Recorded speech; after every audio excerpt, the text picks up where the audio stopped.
Hello everyone, so let's talk about the investment today. तर गेल्या काही व्हिडिओजमध्ये आपण हे बघितलेलं आहे की इन्व्हेस्टमेंट करणं किती गरजेचं आहे आणि इन्व्हेस्टमेंट का करावी लागते आपल्याला. आज या व्हिडिओमध्ये आपण हे बघणार आहोत की इन्व्हेस्टमेंट ही 2 कॅटेगरीजच्या अंडर केली जाते. पहिली कॅटेगरी आहे शॉर्ट टर्म कॅटेगरी आणि दुसरी कॅटेगरी आहे लॉंग टर्म कॅटेगरी. तर ह्या दोन्ही कॅटेगरीज वेगळ्या आहेत आणि काही गोल्स अचीव्ह करण्यासाठी जसे गोल्स असतात, शॉर्ट टर्म गोल्स असतात, लॉंग टर्म गोल्स असतात, त्यावाईज ह्या इन्व्हेस्टमेंट ज्या आहेत ह्या डिवाइड केल्या जातात. आपल्या कन्व्हिनियन्ससाठी, आपल्या टाइम पिरियडसाठी आपण याला 2 गोष्टींमध्ये डिवाइड करतो.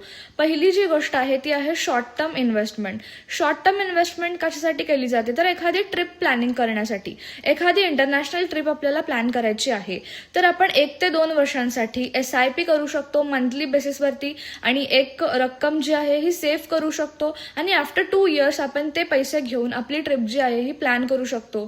Same category under car planning. एखादी आपल्याला कार और बाईक प्लॅन करायची असेल तर सेम आपण मंथली बेसिसवरती SIP करू शकतो आणि आपण जेव्हा आपले हे गोल्स अचीव्ह होतील आपण त्या अकॉर्डिंगली त्या गोष्टी ज्या आहेत त्या परचेस करू शकतो.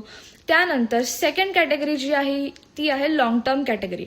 आता लॉंग टर्म कॅटेगरीमध्ये सगळ्यात महत्त्वाची जी गोष्ट आहे लॉंग टर्म इन्व्हेस्टमेंटमध्ये ती पहिली म्हणजे रिटायरमेंट प्लॅनिंग. आपल्या लाईफमध्ये रिटायरमेंट प्लॅनिंग करणं खूप इम्पॉर्टंट आहे.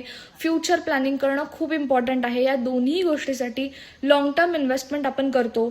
एक मिनिमम 20 to 25 इयर्ससाठी आपण कंटिन्युअसली SIP करतो आणि एक कारपास साठवतो आणि यातून आपण आपलं रिटायरमेंटचं जे प्लॅनिंग आहे हे कंप्लीट करतो. त्याचप्रमाणे child education, child marriage plan, emergency fund ह्या सगळ्या गोष्टी लॉंग टर्म इन्व्हेस्टमेंटच्या अंडर येतात आणि ह्या दोन्ही गोष्टींसाठी शॉर्ट टर्म असू दे किंवा लॉंग टर्म असू दे इन्व्हेस्टमेंट करणं खूप इम्पॉर्टंट आहे.